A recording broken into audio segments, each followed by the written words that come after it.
24 में एक और मौका मिलेगा मोदी जी को? देखिए, ये ऐसे प्रधानमंत्री को डेफिनेटली मिलना चाहिए जो देश के लिए डेडिकेटेड हैं, जो काम कर रहे हैं उसी हिसाब से इनको एक मौका मिलना चाहिए। यदि नहीं मिलता है तो देश के लिए दुर्भाग्य होगा, क्योंकि देश आज के डेट में देखेंगे तो नेशनल लेवल पे ग्लोबली आपकी एक अच्छी मजबूत पकड़ बनी है, और दूसरी चीज़ कि आपका जो अर्थव्यवस्था है 10वें से सीधा 5वें पे आ गई है।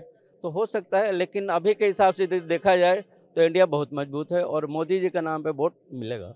तो बीजेपी के जो पॉलिसी है नेशनल लेवल पे काफ़ी अच्छी है, और स्टेट लेवल पे चाहे उसकी पॉलिसी अपनी हो, तो उसके हिसाब से देखा जाए तो आने वाले टाइम में यदि ये गवर्नमेंट कंटिन्यू रहती है, मैंने स्टेबल गवर्नमेंट कंटिन्यू रहती है, तो हो सकता है कि आपकी इकोनॉमी और बढ़ेगी। नमस्कार, आप देखना शुरू कर चुके हैं द लोक सभा। मैं हूं आपके साथ विकास कुमार। इस वक्त मैं मौजूद हूं दिल्ली के कनॉट प्लेस में। इसे दिल्ली का दिल कहा जाता है, और एक प्रकार से अगर राजधानी का दिल है तो हमारे देश का भी दिल ही हुआ, और देश की राजधानी भी है। तो यहाँ पर डिफरेंट आइडियाज़ के लोग आते हैं, हर तरफ से, देश के हर कोने से लोग आते हैं। 2024 में हमारे देश में चुनाव होने वाला है, और माहौल अभी देश में हमारा गर्म हो चुका है। संसद भवन हो या फिर हमारे देश के जनता के बीच हो, चुनावी माहौल जो है वो बनना शुरू हो चुका है। तो जनता के बीच में हम पहुंचे हैं जानने के लिए कि 2024 में झुकाव किस ओर है। क्या भारतीय जनता पार्टी को एक बार फिर से मौका मिलना चाहिए, या फिर वही लगभग 70 सालों वाली सरकार की वापसी होनी चाहिए। इन्हीं तमाम मुद्दों पर चर्चा करेंगे, और अभी देश में कुछ वर्तमान मुद्दे भी चल रहे हैं, उनके ऊपर भी चर्चा करेंगे। तो चलिए शुरू करते हैं लोगों से बातचीत करने का सिलसिला। क्या नाम हुआ सर आपका? वीरेंद्र। क्या नाम हुआ? वीरेंद्र नाम हुआ आपका। हाँ जी। सर, क्या लगता है हमारे देश में अभी जो सरकार चल रही है वो कैसे चल रही है?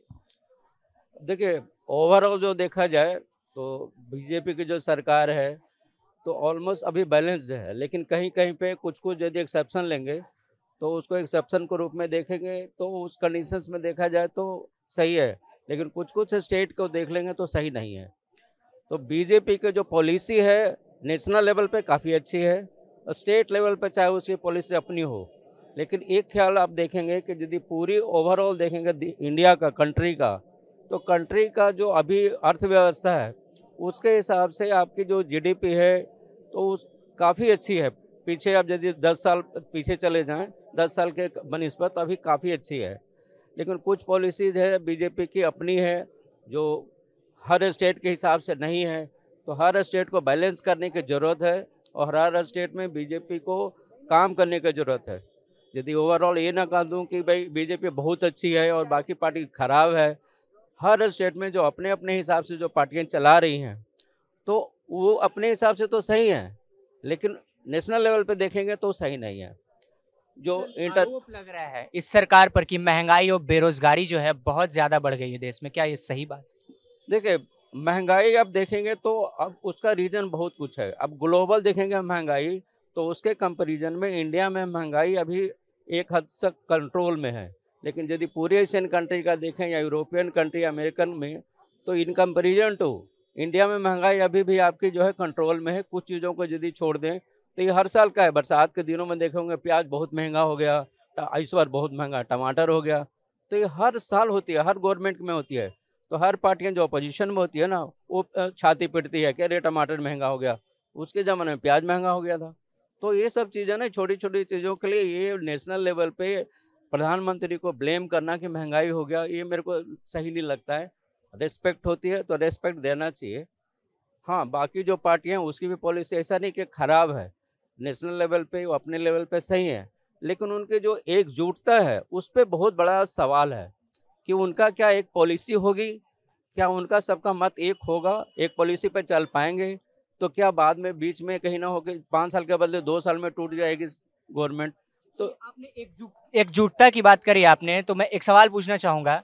अभी 26 पार्टियां मिली है और इंडिया बनाई है I.N.D.I.A, और एक एनडीए की जो सरकार है, क्या लगता है 2024 में टक्कर दे पाएगी इंडिया एनडीए को?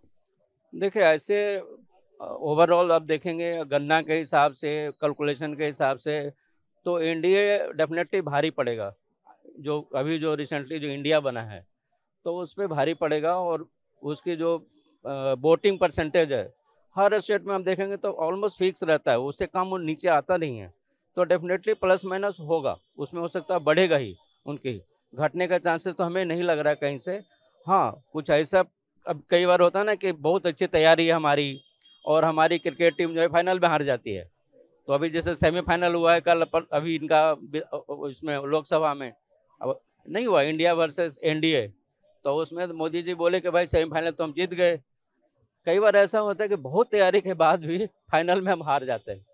तो ऐसा भी हो सकता है कि कई बार अंडरमाइंड होते हैं, बहुत सारे जो वोटर होते हैं ना, उनको पता नहीं चलता कि किस ओर झुकेंगे, लास्ट मोमेंट में झुक जाते हैं, तो हार जीत जो वहाँ से निर्धारित होती है। तो हो सकता है, लेकिन अभी के हिसाब से देखा जाए तो इंडिया बहुत मजबूत है और मोदी जी के नाम पे वोट मिलेगा।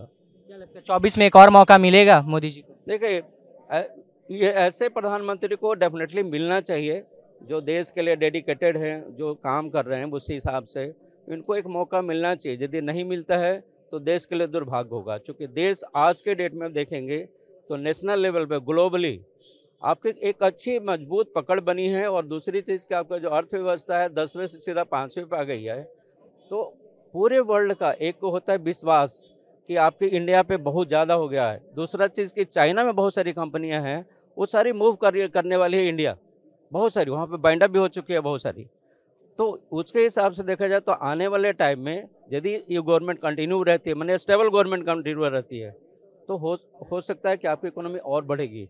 जैसे बोल रहे हैं कि हम तीसरे पोजीशन पे पहुंचने वाले हैं, तो उसका रीज़न शायद यही होगी।